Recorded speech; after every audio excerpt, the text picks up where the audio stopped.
सदगुरुदेव भगवान की जय हो। श्री वृंदावन धाम की जय हो। सब संतों की जय हो, सब भक्तों की जय हो। भक्त गिरवर जी का ये चरित्र बहुत अद्भुत चरित्र, और ऐसा चरित्र जो भगवान में अनन्य निष्ठा बना दे और प्रभु प्रेम को हृदय में जागृत कर दे। और ऐसी निष्ठा जिसके हृदय में होती है तो प्रभु स्वयं उसके हृदय में प्रकाशित हो जाते हैं, जागृत हो जाते हैं, विद्यमान हो जाते हैं।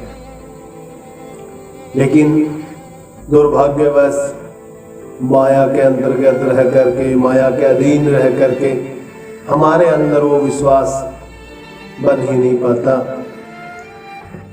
और हम उसी छोटे से एक भेद अभेद के कारण, जिसको क्या कहें, हो भी सकता है नहीं भी हो सकता। कुछ लोगों का मत ऐसा होता है, वो सोचते हैं कि भगवान है या नहीं, सब जानते हुए भी अनजान बन जाते हैं। और यही कमी रह जाती है कि वो भगवान का साक्षात्कार नहीं कर पाते। और जिनके हृदय में ये बात संत भगवान या संत जन की कृपा से बैठ जाती है कि नहीं, जो कुछ भी हो रहा है प्रभु की कृपा से हो रहा है, और जो कुछ भी होगा वो मंगलकारी ही होगा, उनकी बात बन जाती है। ऐसे ही भक्त गिरवर जी हैं, जिनकी भगवान में अनन्य निष्ठा, उनके श्री चरणों में प्रीति। ऐसे संत भगवान का चरित्र श्रवण कथन करते हैं। मन न भूल माधव चरण, करुणा धाम उदार, जन को हित ही चित धरत, नागर नंद कुमार।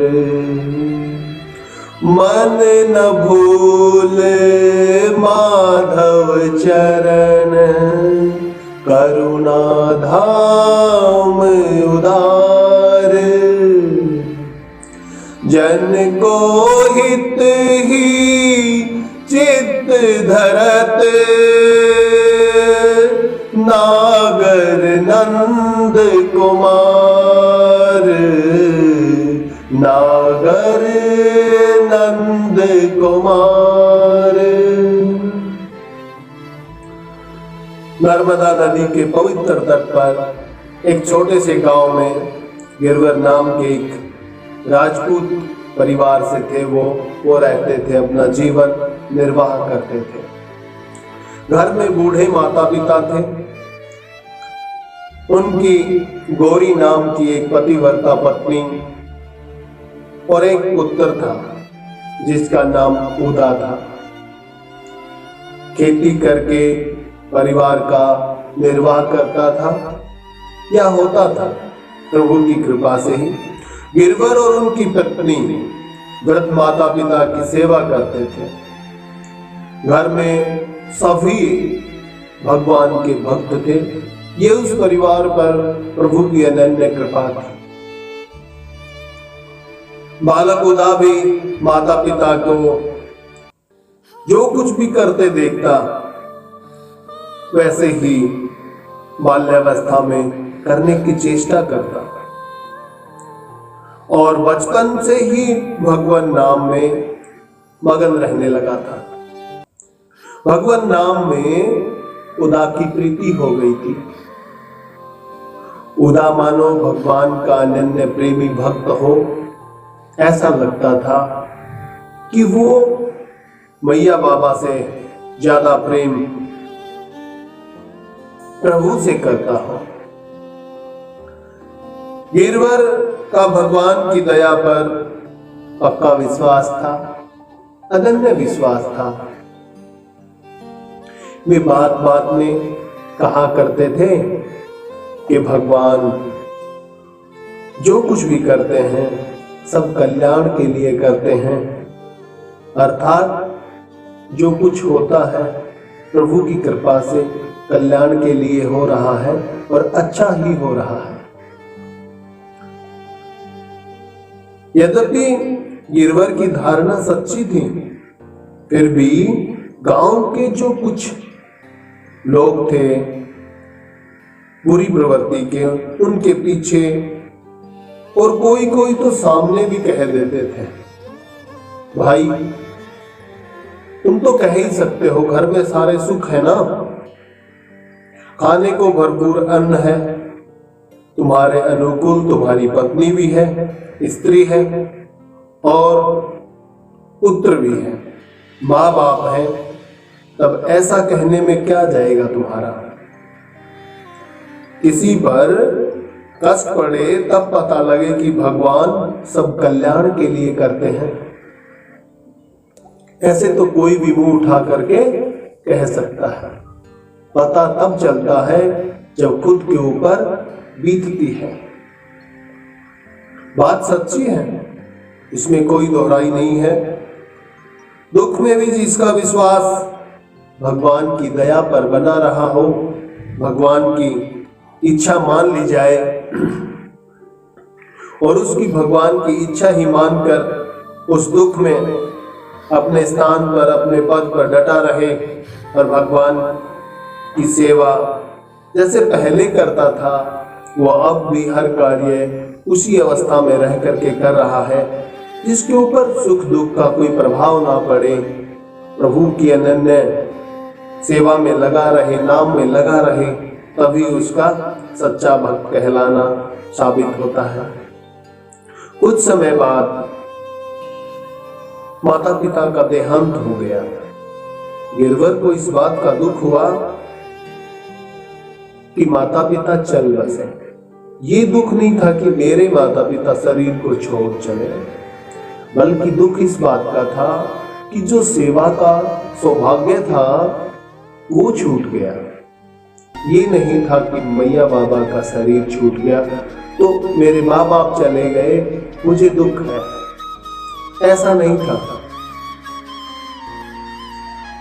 माता पिता की सेवा का जो सौभाग्य है वो बड़े भाग्यवान लोगों को पुण्य से प्राप्त होता है। जो लोग माता पिता के जीवन में उनकी सेवा नहीं करते, उनकी अवहेलना करते हैं, उन्हें माता पिता के न रहने पर बहुत पछताना पड़ता है। जिनके सिर पर माता पिता का हाथ नहीं होता, जो अनाथ है या अनाथ के जैसे जिन्होंने अपना जीवन बिताया है, उनसे पूछो, जाकर के एक बार पूछो कि माँ बाप अगर घर में हो और आपके साथ हो तो कैसा अनुभव होता है। अनुभव वैसा होता है जैसे एक छायादार बहुत विशाल वृक्ष, बट वृक्ष, पीपल का वृक्ष। दोनों वृक्षों की तुलना देवता स्वरूप में की गई है।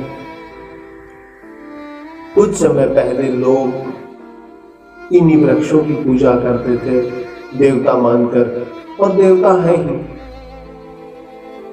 देवता स्वरूप है ही, जो छाया देते हैं।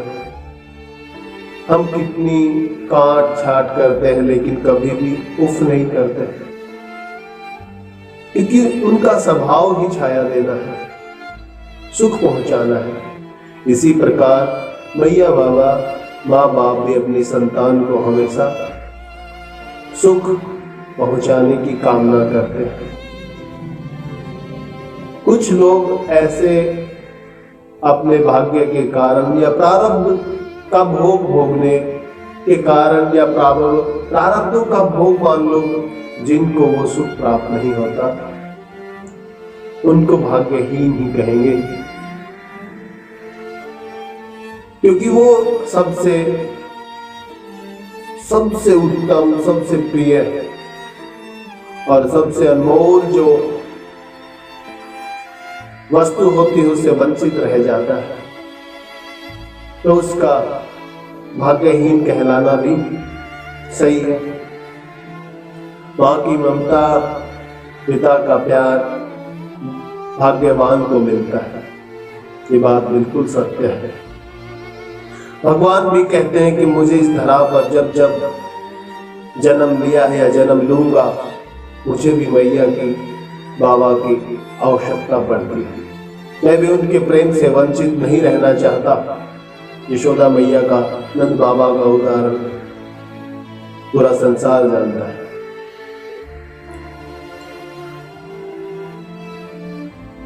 जो लोग माता पिता के जीवन में उनकी सेवा नहीं करते, उनको दुख पहुंचाते हैं, उन लोगों को माता पिता न रहने पर बहुत पछताना पड़ता है। गिरवर को कष्ट तो बहुत हुआ, पर उन्होंने कहा भगवान जो कुछ करते हैं सब कल्याण के लिए करते हैं। थोड़े ही दिनों बाद गिरवर का 8 वर्ष का पुत्र उदा नर्मदा नदी में स्नान कर रहा था कि उसे घड़ियाल ने पकड़ लिया। अचानक बालक चिल्लाया, हे ठाकुर, हे गोविंद, हे माधव बचाओ। 8 वर्ष की अवस्था है, स्थिति संतों के जैसी है। संत भगवान ये कामना करते हैं और हर जीव को ये कामना करनी चाहिए कि जब इस शरीर से प्राण छूटे ना, तो मेरा अंत समय प्रभु की याद में हो, जीवा पर प्रभु का नाम हो, राधा नाम हो, लाडली जी का नाम हो, गुरुदेव भगवान का चिंतन हो, उनके श्री चरणों का ध्यान हो।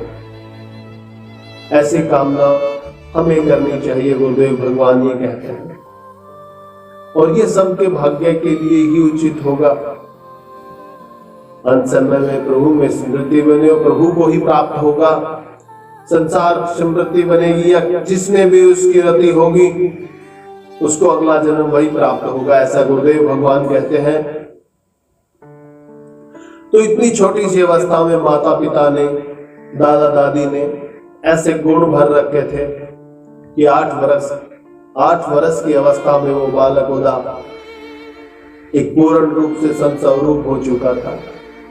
और उसने वही किया जो एक संत महात्मा को करना चाहिए था, संत स्वरूप को करना चाहिए था। प्रभु को पुकारा, संसार को नहीं, माँ को नहीं, क्योंकि किनारे पर उदा की मैया भी खड़ी थी, वो माता जी भी खड़ी थी वहीं पर। माता ने देखा और जोर जोर से रोने लगी, चिल्लाने लगी। लोग दौड़े भी, पर बालक पानी में अदृश्य हो गया था। वो घड़ियाल उसको खींचकर पानी के अंदर ले गया था। गोरी रोती पीटती घर पहुंची। उस समय गिरवर भगवान की पूजा और सेवा कर रहा था। कुछ समय बाद वो बाहर आया।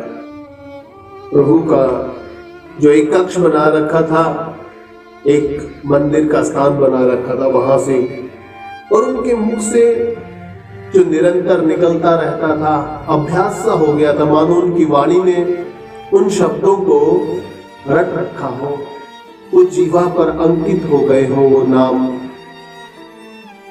और अभ्यासवश निकल गया। भगवान जो कुछ करते हैं कल्याण के लिए करते हैं। पीछे उन्हें संकोच हुआ, सोचा कि गलत तो नहीं कह दिया, लेकिन नहीं, मन में प्रभु के प्रति अनन्य निष्ठा थी, विश्वास था, और उस विश्वास के बल पर उन्होंने कह दिया। गिरवर ने पत्नी को समझाते हुए कहा, देखो संसार में कोई किसी का है ही नहीं।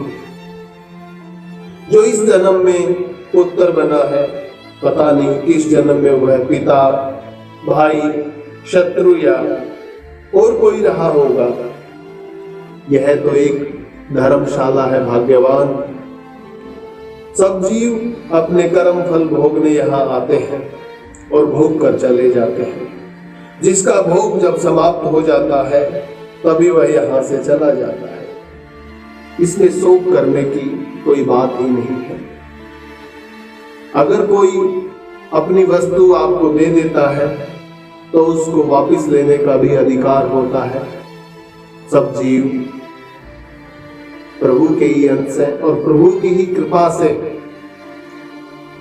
अपना अपना समय पूर्ण अपनी अपनी अवस्था में, अपनी अपनी योनि में पूर्ण करते हुए, बिताते हुए, और उस समय को जितना समय दिया हुआ है भोगने के लिए वो भोग करके उस योनि को छोड़कर अगली योनि को प्राप्त हो जाते हैं। और जो संत भगवान होते हैं वो प्रभु को प्राप्त हो जाते हैं। हमारा बेटा तो बहुत बड़ा संत है, वो प्रभु को ही प्राप्त हुआ होगा, चिंता मत करो। इसलिए शोक करने की कोई भी बात नहीं है। तुम प्रभु का गुणगान करो, पता नहीं प्रभु किस रूप में आ जाए। हमें शोक करके उनका अपमान नहीं करना चाहिए। भाग्यवान, तुम प्रभु का गुणगान ही करो। उसी में सबकी भलाई है, उसी में सबका कल्याण है। तुम चिंता मत करो, तुम्हारा उदार जहां भी होगा सुखी होगा। शोक मत करो, प्रभु का गुणगान करो। उसी दिन एक महात्मा आए थे। उन्होंने तुम्हारे सामने ही कहा था कि संसार तो भगवान का बगीचा है और हम लोग इस बगीचे के माली हैं। माली का काम है कि बगीचे की सेवा करके उसमें उत्तम फल पैदा करे और स्वामी को समर्पित कर दे। यदि स्वामी स्वयं बगीचे के किसी फल को पसंद करके ले ले तो ये माली के लिए और भी प्रसन्नता की बात है। इसमें दुख की बात नहीं है कि माली ये सोचे कि मैंने इतने दिनों तक इस बगीचे की सेवा की और अब फल मुझे प्राप्त चाहिए था, मेरा होके रहना चाहिए था, इसलिए प्रभु ने क्यों ले लिया या मालिक ने क्यों ले लिया, तो ये अच्छा नहीं है। खुदा तो इस बगीचे का सबसे सुंदर उपहार था। बगीचे के स्वामी ने उसे स्वयं बुला लिया और ले लिया। इसमें तो हमें प्रसन्न होना चाहिए, सुखी होना चाहिए, खुश होना चाहिए, तुम्हें शोक नहीं करना चाहिए। भगवान इस दृष्टि में या भगवान की नजरों में कोई वस्तु नष्ट नहीं होती। पदार्थ एक स्थान से दूसरे स्थान तक चला जाता है। इस प्रकार जीव भी नष्ट नहीं होता। खुदा की मां, तुम्हारा उदा भी भगवान की कृपा से कहीं इससे भी अच्छी जगह हो सकता है। हमारे पास वो दृष्टि नहीं है देवी जिसे हम उदा को देख सकें।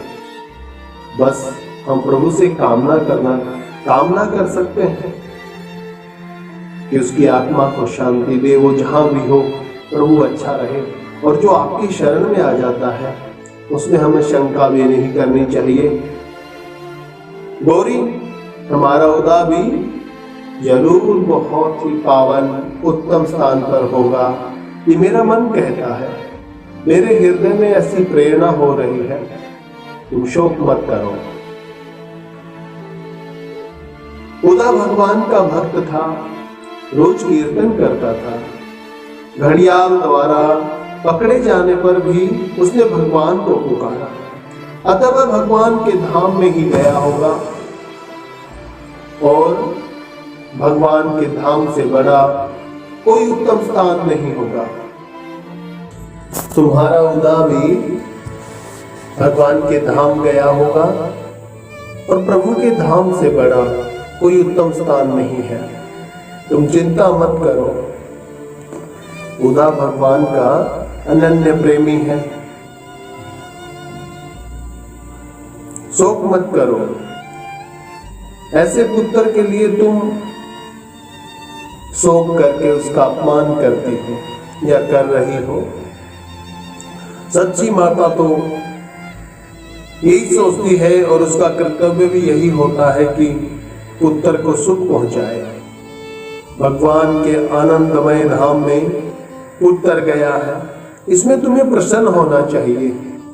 उसका जन्म सफल हुआ, इससे तुम्हें भी बहुत प्रसन्नता होनी चाहिए गौरी। इसलिए शोक मत करो। उदा मर भी गया हो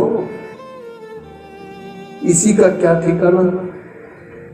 वह जीवित भी हो सकता है, तुम्हें फिर भी मिल सकता है कभी। प्रत्येक दशा में तुम्हें शोक नहीं करना चाहिए।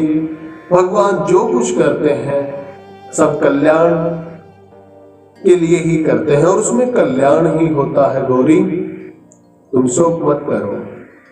गौरी ने कहा, मेरा मन कहता है कि मेरा पुत्र जिंदा है, जीवित है। वह चाहे जब मिले, पर मुझे मिलेगा अवश्य, आप देख लेना। गिरवर बोले, वह मिले या ना मिले, हमें यही क्यों चाहो कि वो मिले, ये भी कामना नहीं होनी चाहिए। गौरी, अब तक भगवान ने हमें एक सेवा सौंप दी थी तो उसे करते थे, अब दूसरी सेवा सौंपेंगे तो उसे करेंगे।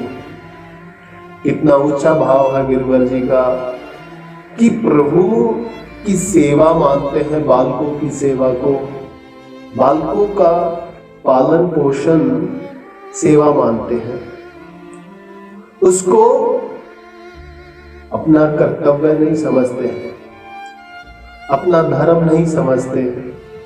बस इतना कहते हैं कि प्रभु के द्वारा दी हुई एक सेवा थी, जब तक करवानी थी करी, और जब प्रभु ने वापस ले ली तो उसमें शोक कैसा। वो सेवा हमारी नहीं थी, उतने ही दिनों की सेवा थी जितने दिन उदा यहाँ था, और हमें ये कामना भी नहीं करनी चाहिए कि उदा जिंदा हो।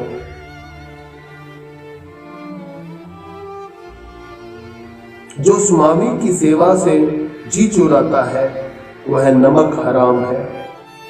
जो स्वामी की वस्तु को अपनी समझता है वह बेईमान है। हमें स्वामी जो सेवा दें उसी को सावधानी से करना है। गिरवर घाट पर गए और पता लगाया एक दिन, और कुछ पता न लगा तो लौट आए। उन्होंने कहा, मेरे माता पिता होते तो आज उन्हें बड़ा कष्ट होता, उनको पहले ही संसार से बुलाकर भगवान ने उनका और हम सब का भी कल्याण ही किया है। इसलिए देखो गौरी, प्रभु ने ये भी बहुत बड़ी कृपा की है हम पर, इसलिए प्रभु हर कार्य कल्याण के लिए ही करते हैं। बहुत बूढ़े हो गए थे और उदा एक भक्त भी था, प्रभु का अनन्य प्रेमी भी था, और मैया बाबा का इसी कारण से उदा में बहुत प्रेम भी था। छोटा था ना, लेकिन प्रभु का गुणगान बड़े भाव से करता था, बड़े मन लगाकर बहुत चाव से गाता था, नाम संकीर्तन करता था, इसलिए मैया बाबा को और भी अधिक प्रिय था। इसलिए संसार से पहले ही बुला लिया उनको। माता पिता रहे नहीं, पुत्र को घड़ियाल ले गया। अब खेती का झंझट क्यों किया जाए, क्यों माया के चक्कर में या माया के फंद में पड़ा जाए, इससे भी मुक्त होना चाहिए हमें। खेत आधी में दूसरों को दे दिए गए, आधी पाती में जो अनाज मिलता था उसी में गिरवर तथा उसकी स्त्री का काम मजे में चल जाता था। ठाकुर जी की सेवा पूजा भी होती थी। अब गिरवर भगवान का ध्यान करते, पूजा करते, पुराण सुनते और विष्णु सहस्त्र नाम का पाठ करते। उनकी स्त्री का भी पूरा समय भगवान की सेवा में ही बीत जाता था। गिरवर पत्नी से कहते, देखो उदा होता तो क्या हम इस प्रकार भगवान में भजन या भगवान का भजन कर पाते, या भजन हो पाता? नहीं उदा की माँ, ये तो प्रभु की लीलाएं हैं, बस देखती जाओ। वो अपने भक्तों को कष्ट नहीं पहुंचाते, बल्कि अपने पास और बुलाते हैं, और उनके मार्ग में जो जो बाधाएं आती हैं उनको एक तरफ करते जाते हैं। जिस जिसमें मोह हो जाता है उस मोह से दूर करते जाते हैं। और उनको अपने समीप या अपनी प्रियता प्रदान कर देते हैं। उनका अभिनंदन, अभिवादन, स्तुति, गुणगान करना चाहिए। उदा की माँ, जिस समय जीव को ये समझ में आ जाता है तो वो कष्ट नहीं पाता, सुख के सागर में डूब जाता है। और उससे बड़ा सुख कोई नहीं हो सकता जिसमें प्रभु अपनी प्रियता प्रदान करते हो।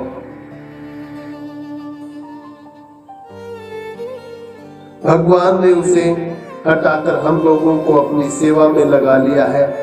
भगवान जो कुछ करते हैं कल्याण के लिए करते हैं। गौरी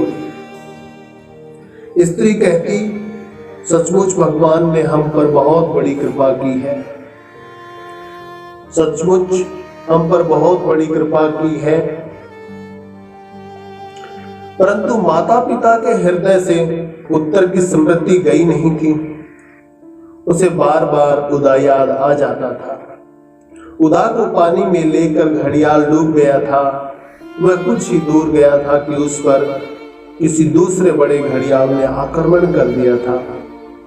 इस लड़ाई में उदा घड़ियाल के मुख से छूट गया था और वह जल के ऊपर आकर फिर डूबने ही वाला था कि समीप जाती हुई नौका पर सवार लोगों ने उसे नौका पर उठा लिया। नौका पर पहुंचकर वह मूर्छित हो गया था। गिरवर की बात सत्य हो गई और जितने भी संत भगवान या भगवत प्रेमी लोग हैं, संत भगवान है कि भगवान अपने भक्तों की पग पग पर पल पल में रक्षा करते हैं। उनको देखते रहते हैं कहीं मेरा भक्त कोई कष्ट में तो नहीं। और उदा जैसा महाभागवत जो सिर्फ सामने माता होने पर भी माता को न पुकारा, अपने प्रभु को पुकारा कि ठाकुर बचाओ मुझे, हे गोविंद मेरी रक्षा करो। और भगवान भी एक दूसरे घड़ियाल का स्वरूप धारण करके अपने भक्त की रक्षा करने के लिए पहुंच गए। समझने वाले समझ जाते हैं और जिनको यही समझ नहीं आता कि पुकारने के बाद कौन आता है, आपके माता पिता, भाई बंधु, दोस्त मित्र या कोई भी गांव मोहल्ले का गली में अगर कोई आपका नाम लेके पुकारता है तो समझो वो आपको ही पुकारता है। और आप उसको संकेत भी करते हो कि मैं ही मोहन हूँ, मैं ही गोविंद हूँ, मैं ही माधव हूँ। कहने पर पलट के जरूर देखता है जिसका जो नाम होता है। हमारे कन्हैया, हमारे माधव, हमारे गोविंद प्रभु श्री लाडली जी राधा रानी, वो मुड़कर नहीं देखते, हमेशा भक्तों पर, अपने निज जनों पर अपनी दृष्टि निहारते या लगाए टिकाए रहते हैं हमेशा। कहीं हमारे भक्तों को, हमारे प्रेमियों को कोई कष्ट तो ना हो जाए। वो बैठते नहीं है, विश्राम नहीं करते हैं। कहते हैं कि अगर बैठ के उठने में मैं अपने भक्त तक जाऊंगा तो देरी हो जाएगी राधे, इसलिए मैं कभी बैठता नहीं। इंसान अपनी धारणा बदल सकता है लेकिन प्रभु तो प्रभु है। इसलिए जितना गुणगान वाणी कर सके वो भी कम है। और वाणी में सामर्थ्य भी नहीं है, बल भी नहीं है कि अपनी इच्छा से कुछ कह ले। नौका पर पहुंचकर वह मूर्छित हो गया। बात यह थी कि उस प्रदेश के राजा चंद्रसेन की कोई संतान न थी। रानी के मरने पर उनमें वैराग्य का उदय हुआ था। उन्होंने संन्यास लेने का विचार किया था। अकस्मात उनके पिता के गुरुजी जो एक सिद्ध योगी थे उनके यहाँ आ गए। ये भी प्रभु की ही लीला थी। उन्होंने बताया एक अनुष्ठान करने से एक सुयोग्य पुत्र तुम्हें मिलेगा जो अपने माता पिता को राज्याभिषेक के दिन तक भूला रहेगा। उसे शिक्षा देकर सुयोग्य बनाकर तब राज्य सौंप कर तुम संन्यास ले सकते हो। गुरुजी के साथ वन में आकर राजा ने अनुष्ठान किया। अनुष्ठान पूर्ण होने पर नौका पर बैठकर वे नर्मदा जी में मछलियों को अन्न खिला रहे थे। उसी समय डूबते हुए उदा को देखकर नौका पर उन्होंने उठा लिया था। वही राजा थे। उदा के पैर में घाव था घड़ियाल के पकड़ने का। महाराज उसे राजधानी ले आए। 21 दिन तक वह मूर्छित पड़ा रहा। इसी बीच उदा का उपचार होने पर उसके पैर का घाव अच्छा हो गया। होश में आने पर वह अपने माता पिता आदि सबको भूल चुका था। उसे केवल इतना याद था कि वह क्षत्रिय है और उसका नाम उदा है। उसे बताया गया, महाराज चंद्रसेन तुम्हारे पिता हैं, तुम्हारी माता महारानी कमला देवी परलोक जा चुकी है, तुम्हारा नाम उदयराज है। राजकुमार उदयराज की शिक्षा के लिए सुयोग्य गुरुओं की नियुक्ति हो गई। वे बहुत ही प्रतिभाशाली थे, भगवान के भक्त थे। प्रजा का सुख दुख अपने सुख दुख से भी अधिक महत्व देते थे। उनके लिए महत्व था उनके हृदय में जनता के लिए, प्रजा के लिए। विजयनगर के महाराज की पुत्री से उनका विवाह हो गया। महाराज चंद्रसेन ने उन्हें सुरक्षित तथा योग्य समझकर राज्याभिषेक की तैयारी की। महाराज का एक एक पल बड़ी कठिनाई से बीत रहा था, क्योंकि महाराज का भी राजा चंद्रसेन थे, उनका मन भी प्रभु के श्री चरणों में लग चुका था। वैराग्य का ज्वार भाटा उनके हृदय में फूट चुका था या उठ चुका था। उन्हें राज्य देकर महाराज स्वयं संन्यास लेकर भगवान का भजन करने में, वन में जाने का दृढ़ निश्चय कर चुके थे। उनके मन में ये था कि मैं कब इस संसार को छोड़ूं और कब अपने गोविंद से मिलूं। और जिनके हृदय में एक बार ये वैराग्य उठ जाता है, विरह उत्पन्न हो जाता है, उसको संसार खारा लगता है। संसार का कोई मोह उनको संसार से बांध नहीं सकता और उनका मोह संसार में हो नहीं सकता। जिनको गोविंद से प्रेम हो जाता है वो संसार से हट जाते हैं, संसार से दूर हो जाते हैं।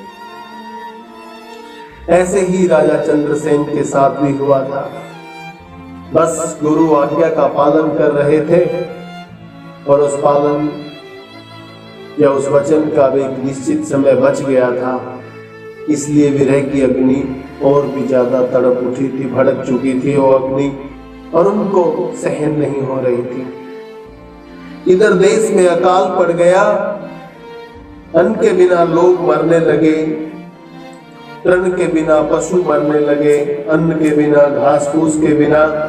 गिरवर और गौरी को अब ठाकुर जी की पूजा में बड़ी कठिनाई होने लगी। घर में जो कुछ था उसे बेचकर जब तक काम चला उन्होंने चलाया। अंत में भगवान की श्री मूर्ति का भार पुरोहित को सौंपकर और पूजा खर्च के लिए गौरी की सोने की नथ देकर भगवान का नाम लेते हुए दंपति दोनों घर से निकल पड़े। गांव से निकलकर रात को वे लोग एक वृक्ष के नीचे लेटे थे और रात में एक काले शरप ने आकर गौरी के पैर में काट लिया। गौरी विष से झटपटाती हुई भगवान के नाम का उच्चारण करने लगी और अंत में भगवान नाम लेते लेते ही उसने अपने श्वास प्रभु को समर्पित कर दिए, समर्पित कर दिए थे।